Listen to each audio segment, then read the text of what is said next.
Hello my dear students, welcome to Clifford classes. তোমরা যে সমস্ত স্টুডেন্ট 2024 এপ্রিল মাসে এনআইএস থেকে পাবলিক এক্সাম দিয়েছিলে তাদের রেজাল্ট বেরিয়েছে, সেটা আমরা আগের ভিডিওতেই বলেছি। তো অনেকে যেমন পরীক্ষা দিয়েছিলে তেমনভাবে হয়তো তাদের আশানুরূপ রেজাল্ট হয়নি। কেউ কেউ হয়তো 2-1 নম্বরের জন্য ফেল করে গেছো, কেউ হয়তো তার যে 75% মার্কস বা 80% মার্কস বা 60% মার্কস সে যতটা আশা করেছিল ততটা মার্কস পাওনি। তো তারা অনেকে মনে করছো যে তারা রিইভ্যালুয়েশন বা রিচেক করতে দেবে। তো তার একটা নির্দিষ্ট পদ্ধতি আছে। এরকম প্রচুর স্টুডেন্ট আছে যারা হয়তো তাদের বোর্ড রেজাল্ট খারাপ হয়েছিল বলে এনআইএস থেকে পরীক্ষা দিয়েছিল, কি তাদের অনেকেই জি অ্যাডভান্স জি মেন পরীক্ষা দেবে, কিন্তু তারা 75% মার্কস থেকে 2-1% কম পেয়ে গেছে। তো এখন তাকে ওই মার্কস পেতে গেলে পুনরায় আবার পরীক্ষা দিতে হবে, আদারওয়াইজ তার একটা অপশন আছে যে সে রিইভ্যালুয়েশনের জন্য অ্যাপ্লাই করতে পারে। তো আমরা আজকে কিভাবে রিইভ্যালুয়েশন করবে সেটা নিয়ে আলোচনা করব। শুরু করা যাক। এনআইএসের যে রিইভ্যালুয়েশন বা রিচেক যেটাকে বলা হচ্ছে, রিচেক অফ অ্যান্সার স্ক্রিপ্ট, সেটা শুরু হয়েছিল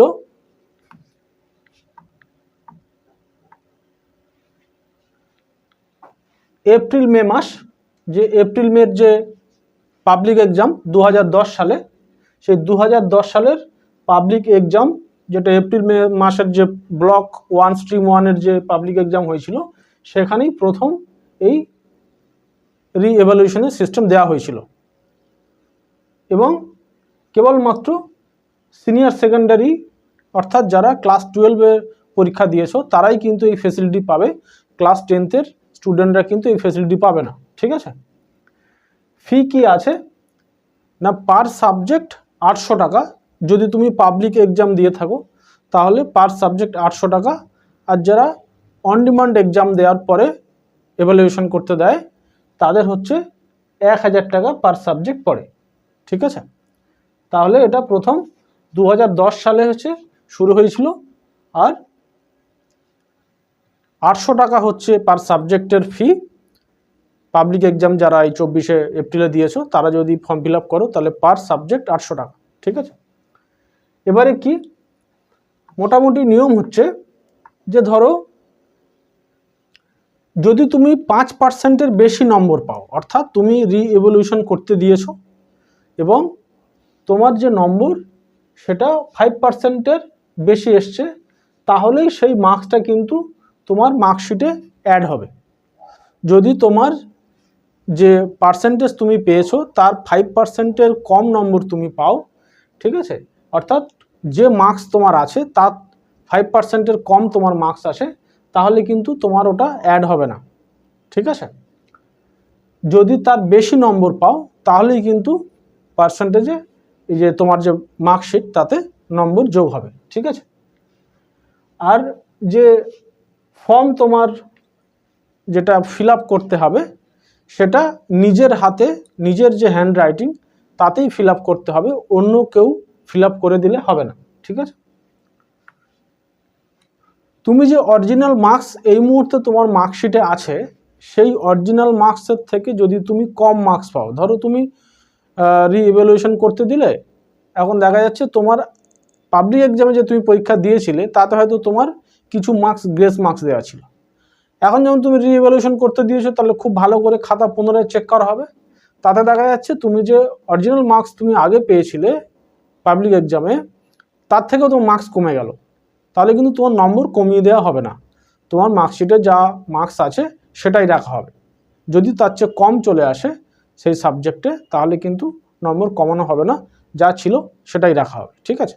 যদি যে নম্বর তুমি পেয়েছো তার থেকে বেশি নম্বর তুমি পাও, যতটা পেয়েছো তার 5%-এর বেশি পাচ্ছ, তাহলেই কিন্তু তোমার মার্কশিট, তোমার মার্কস যোগ হবে। ঠিক আছে। আর হচ্ছে যে মার্কস বেরিয়েছে, তোমার যে রেজাল্ট বেরিয়েছে, সেই রেজাল্টের বেরোনোর যে দিন, সেই দিন থেকে 15 দিনের মধ্যে অ্যাপ্লাই করতে হবে। ঠিক আছে। 15 days from the result declaration. ঠিক আছে, তাহলে 24-এর যে রেজাল্ট ডিক্লারেশন কবে হয়েছিল না, পাবলিক এক্সাম হয়ে রেজাল্ট বেরিয়েছিল 21শে জুন। ঠিক আছে, এর 15 ডেজের মধ্যে তোমাকে অ্যাপ্লিকেশন করতে হবে, তার পেরিয়ে গেলে কিন্তু আর অ্যাপ্লিকেশন গ্র্যান্টেড হবে না। ঠিক আছে, যে ফর্ম তুমি ফিল আপ করছো সেই ফর্মে একই ফর্মের মধ্যে তুমি যতগুলো সাবজেক্ট তুমি রিভলিউশন করতে চাইছো ততগুলো সাবজেক্টই ওই ফর্মে লিখতে হবে। তুমি একটা সাবজেক্টের জন্য একটা ফর্ম ফিল আপ করার প্রয়োজন নেই। ঠিক আছে, যতগুলো সাবজেক্ট তুমি অ্যাপ্লিকেশন করতে চাইছো রিভলিউশনের জন্য তোমার সেই পার সাবজেক্ট 800 টাকা হিসেবে জমা করতে হবে এবং তোমাকে ওই একটা ফর্মের মধ্যেই সেই সাবজেক্টের কোড নম্বর লিখতে হবে এবং সেই হিসাবে তোমাকে ওখানে তোমার কত মার্কস ছিল, যদি সেটা থিওরি নম্বর থাকে তাহলে শুধু থিওরি লিখতে হবে, যদি প্র্যাকটিক্যাল থাকে তাহলে প্র্যাকটিক্যালও লিখতে হবে। কিন্তু কেবলমাত্র থিওরির নম্বরই কিন্তু রিইভ্যালুয়েশন হয়, প্র্যাকটিক্যাল বা টিএমের কোনো নম্বর কিন্তু রিইভ্যালুয়েশন হয় না। ঠিক আছে, এটা মনে রাখবে যে হয়তো দেখা যাচ্ছে তুমি প্র্যাকটিক্যালে একটা সাবজেক্টে অনেক নম্বর ছিল, তুমি কিন্তু কম পেয়ে গেছো, ওটার কিন্তু কোনো রিইভ্যালুয়েশন হবে না। তুমি খাতায় যেটা লিখেছো পাবলিক এক্সামে যে রিটেন এক্সাম হয়েছে তাতে তুমি কত পেয়েছো সেই থিওরি মার্কসের উপরেই তুমি রিইভ্যালুয়েশন করতে পারবে। ঠিক আছে, আর কি যে তোমার যে খাতা সেই খাতা কিন্তু কখনো তোমায় দেখানো হবে না।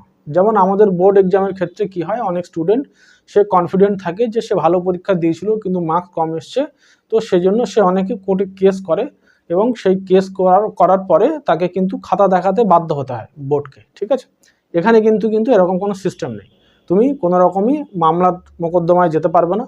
তোমার যে রিইভ্যালুয়েশন তুমি করবে সেই রিইভ্যালুয়েশনে তোমার যে মার্কস বোর্ড থেকে দেয়া হবে সেই মার্কস তোমাকে নিতে হবে। যদি তোমার অরিজিনাল মার্কস যেটা তুমি পেয়ে আসো তার থেকে কমে যায় তাহলে তোমার মার্কস সেম থাকবে, যদি বাড়ে তাহলে তোমার মার্কস অ্যাড হবে। ঠিক আছে, কিন্তু তুমি কখনোই পুনরায় অ্যাপ্লিকেশন করতে পারবে না রিভলিউশন মার্কস আসার পরে, এবং তুমি কোনো মামলা মোকদ্দমায় যেতে পারবে না যাতে তাদের অ্যান্সার স্ক্রিপ্ট দেখাতে হয়। তারা কিন্তু কোনোভাবে অ্যান্সার স্ক্রিপ্ট দেখাবে না, সেটা ম্যানুয়ালে তারা পরিষ্কার লিখে রেখেছে, ফলে তুমি যদি মামলা করো সেটা দাঁড়াবে না। ঠিক আছে,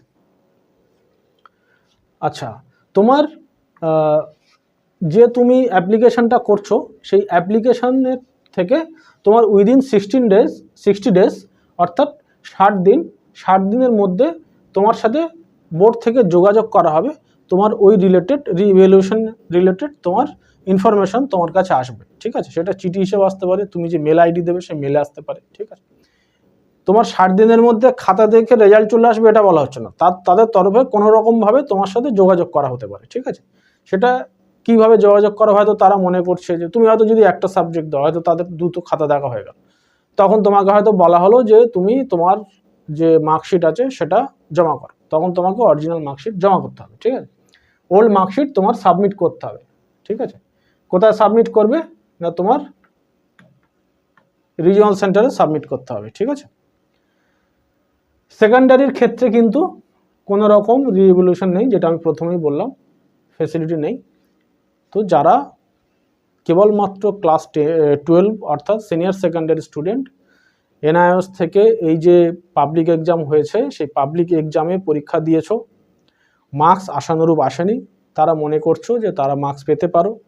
যদি তোমাদের এরকম হয় যে 1-2%-এর জন্য তোমাদের 75% মার্কস আসেনি, তোমরা জি মেন জি অ্যাডভান্সে তার জন্য বসতে পারবে না, হয়তো সে আগে অলরেডি বোর্ড এক্সাম পাস করেছিল, তার মার্কস কম ছিল বলে তোমরা এখান থেকে আবার পরীক্ষা দিয়েছিলে, আবার এখানে হয়তো 1-2% মার্কস কম এসছে, তো তারা একবার রিভলিউশন করে দেখতে পারো, যদি মার্কস বেড়ে যায় তাহলে তোমার আর পরীক্ষা দেওয়ার ঝঞ্ঝাট নেই, নয়তো পুনরায় তোমাকে আবার নতুন করে তুমি পরীক্ষা দিতে পারো। ঠিক আছে, নয়তো তোমার ওই মার্কস আসবে না, কারণ তুমি যদি আবার একটা কি 4টে সাবজেক্টের তুমি পরীক্ষা দাও তাহলে সেক্ষেত্রে তোমার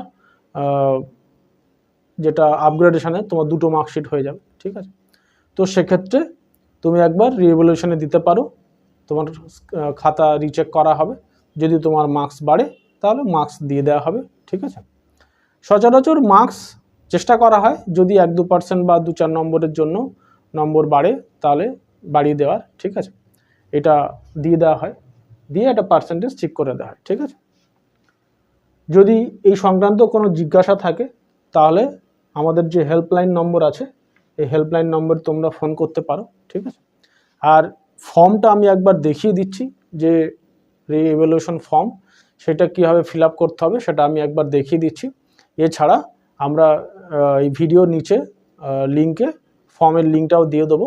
তোমরা যারা রি-ইভ্যালুয়েশন করতে চাও তারা ওই লিঙ্ক থেকে ক্লিক করে ফর্মটা নিয়ে নিতে পারো এবং ওটা ডাউনলোড করে নিয়ে তোমরা ওখানে ফিল আপ করে নেবে। ওটা একটা পিডিএফ ফাইল আছে, তোমরা যখন ওটায় ক্লিক করবে ওটা বোর্ডের ওয়েবসাইট থেকে গিয়ে খুলবে, বোর্ডের ওয়েবসাইট থেকে ওটা ডাউনলোড করে নেবে, নিয়ে ওটা ফিল আপ করে যেমন যেমন বলা আছে তেমনভাবে ফিল আপ করবে। কীভাবে ফিল আপ করবে, কী কী করতে হবে সেটা আমি একবার ফর্মটা দেখিয়ে দিচ্ছি, ঠিক আছে। আচ্ছা, এটা হচ্ছে রি-ইভ্যালুয়েশন ফর্মটা। এখানে দেখো, national institute open schooling application form for re-evaluation of senior secondary answer script. এখানে প্রথমে দেখো লেখা আছে the regional director, regional centre, national institute open schooling. এখানে রিজিওনাল সেন্টারের এই যে গ্যাপ, তোমাকে এখানে যে রিজিওনাল সেন্টার, যেহেতু আমাদের কলকাতা রিজিওনাল সেন্টার, তাহলে তোমাকে এখানে লিখতে হবে কলকাতা, ঠিক আছে। কলকাতা লিখলে, আচ্ছা, তারপরে এখানে অ্যাড্রেসটা দিয়ে দেবে। কলকাতা লিখলে ন্যাশনাল ইনস্টিটিউট ওপেন স্কুলিং, তারপরে কলকাতার যে অ্যাড্রেস আছে আমাদের সেক্টর 3 সল্টলেক, সেটা দিয়ে দেবে। এখানে দেখো একটা ব্যাংক ড্রাফট নম্বর দেওয়া আছে। তোমাদের যে সাবজেক্ট পিছু 800 টাকা করে জমা দিতে হচ্ছে, যতগুলো সাবজেক্ট তুমি 2টো কি 3টে কি 4টে সাবজেক্টেই তুমি রি-ইভ্যালুয়েশন করতে দাও, তাহলে যতগুলো সাবজেক্ট তুমি নিচ্ছ, একটা বা দুটো, সেটার তোমার 800 টাকা করে পার সাবজেক্টের তোমার হিসাবে ফি। তুমি ব্যাংকে, যে কোনো ন্যাশনালাইজড ব্যাংকে যাবে, মানে প্রাইভেট ব্যাংক হতে পারে, সরকারি ব্যাংক হতে পারে, এরকম কোনো বিষয়। ন্যাশনালাইজড ব্যাংক মানে যে ব্যাংকগুলো সরকার কর্তৃক চলছে আর কি, হ্যাঁ, মানে সরকারের অনুমতি আছে, সে তুমি প্রাইভেট ব্যাংক দিয়েও করতে পারো, অসুবিধা নেই, ঠিক আছে।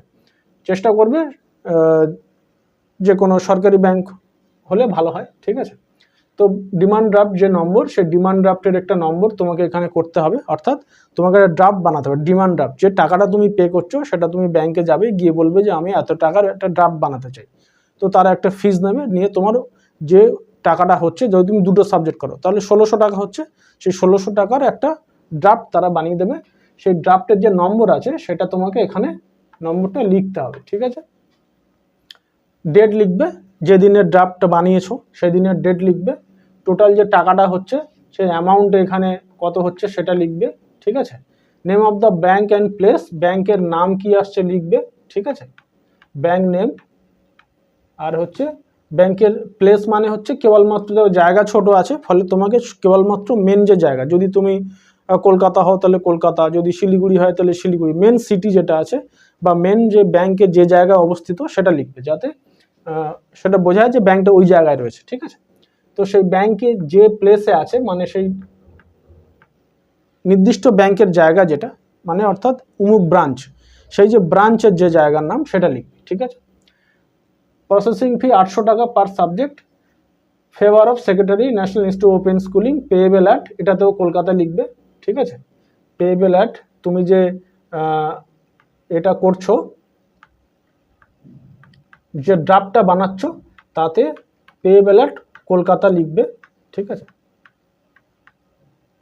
আর কি নামে ব্যাংক বানাবে, যে secretary national institute open schooling, ঠিক আছে, to the secretary national institute open schooling, payable at Kolkata, এই হিসাবে তোমাকে ড্রাফট বানাতে হবে, ঠিক আছে। তোমার যে রোল নম্বর আছে, অর্থাৎ যেটা তোমার এনরোলমেন্ট নম্বর, সেটা এখানে লিখতে হবে। তোমার এনরোলমেন্ট নম্বর লিখতে হবে এখানে, ঠিক আছে। এক্সামিনেশন সেন্টার, তোমার যে হল টিকিট দিয়েছিল, সেই হল টিকিটে এক্সামিনেশন সেন্টারের নাম দেওয়া রয়েছে এবং তার নম্বর দেওয়া রয়েছে। সেই এক্সামিনেশন সেন্টারের নাম এখানে দিতে হবে, name of the exam centre, আর এক্সাম সেন্টার নম্বর সেটা ওখানে দিতে হবে। তোমার নাম লিখবে, তোমার বাবার নাম লিখবে, ঠিক আছে। সাবজেক্ট কোড লিখবে এখানে, তোমার প্রত্যেকটা সাবজেক্টের পাশে দেখবে সাবজেক্ট কোড আছে, ঠিক আছে। 300 দিয়ে শুরু উচ্চ মাধ্যমিকের সাবজেক্টগুলোর বেশিরভাগ, তো সেখানে সাবজেক্ট কোড লিখবে, ঠিক আছে। এখানে যদি তোমার মনে হয় বাংলা কি ইংরাজি, ঠিক আছে, 302, 303, ঠিক আছে, এরকমভাবে লিখতে হবে। যে সাবজেক্ট তোমার হবে, ফিজিক্স, কেমিস্ট্রি, ম্যাথমেটিক্স, যাই হোক, সেগুলো সাবজেক্ট লিখবে। সাবজেক্টের নাম এখানে লিখবে, থিওরির মার্কস কত পেয়েছো, প্র্যাকটিক্যালের মার্কস কত পেয়েছো, টোটাল মার্কস কত পেয়েছো এখানে লিখতে হবে, ঠিক আছে। Name of the address of the candidate, তোমার নাম লিখতে হবে পুনরায়, এবং তোমার যে ঠিকানা, যে ঠিকানা তুমি আধার কার্ডে দিয়েছিলে, তোমার যে আই কার্ড যেটা এনআইএস থেকে দিয়েছিল, সেই আই কার্ড যে ঠিকানা আছে সেই ঠিকানা পিন নম্বর এখানে দিতে হবে, ঠিক আছে। আর হচ্ছে তোমার এখানে সিগনেচার করতে হবে, যে সিগনেচারটা তুমি করেছিলে যেভাবে এনআইএসের যে সিগনেচারটা রয়েছে সেরকম সিগনেচারটা করবে, আর তোমার নাম লিখবে, ঠিক আছে। এই সিগনেচার যেটা করবে সেটা নর্মালি করবে, আর বাকি টোটাল যা ফর্ম সেটা কিন্তু তুমি ব্লক লেটারে লিখবে।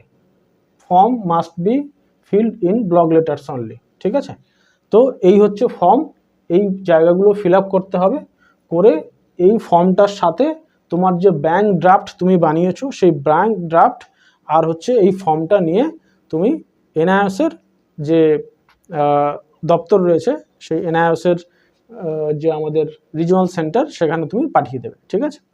তারপরে তোমার রিভলিউশন হয়ে তোমার কাছে মার্কশিট প্রথমে এনআইএসের যে ওয়েবসাইট আছে NIS.ac.in এখানে প্রথমে পাবলিশ হবে, ঠিক আছে। আর তার মধ্যে তোমার সাথে এনআইএসের তরফ থেকে যোগাযোগ করা হবে, যে তোমার মার্কস যদি বাড়তে থাকে তাহলে তারা তোমাকে বলবে যে মার্কশিট জমা করতে হবে, তুমি রিজিওনাল সেন্টারে মার্কশিট জমা করবে, তারপরে তুমি নতুন হার্ড কপি মার্কশিটটা পেয়ে যাবে, ঠিক আছে। তাহলে কীভাবে ফর্ম ফিল আপ করা হলো, কীভাবে ফর্ম ফিল আপ করতে হবে সেটা আমরা বলে দিলাম। তোমাদের যদি কোনো সমস্যা হয় ফর্ম ফিল আপ করতে গিয়ে বা ব্যাংক ড্রাফট করতে গিয়ে বা টোটাল প্রসেসটা করে এনআইএসের দপ্তরে পাঠাতে গিয়ে যদি কোনো সমস্যা হয়, তাহলে আমাদের যে হেল্পলাইন নম্বর আছে এখানে হোয়াটসঅ্যাপ করবে, ঠিক আছে। হোয়াটসঅ্যাপ করে বা কল করে তোমরা জানাতে পারো, ঠিক আছে। অযথা কল করবে না, প্রয়োজনে হোয়াটসঅ্যাপ করবে, অনুমতি নেবে কল করবে কিনা, তারপরে কল করবে, ঠিক আছে। প্রচুর ফোন আসে, সবার কল সবসময় অ্যাটেন্ড করা সম্ভব হয় না, আগে হোয়াটসঅ্যাপ করবে, করে যদি অনুমতি নেবে যে স্যার কল করা যাবে কিনা, তারপরে কল করবে, ঠিক আছে। তাহলে আমাদের এই হেল্পলাইন নম্বরে তোমরা ফোন করতে পারো। এছাড়া এখন যারা অ্যাডমিশন নিতে চাও, এপ্রিল 2025-এর জন্য অ্যাডমিশন চলছে এবং অক্টোবর 2024-এর জন্য গাইডেন্স দেওয়া চলছে। যাদের গাইডেন্স বা অ্যাডমিশনের প্রয়োজন আছে তারাও এই নম্বরে কল বা হোয়াটসঅ্যাপ করতে পারো। ধন্যবাদ।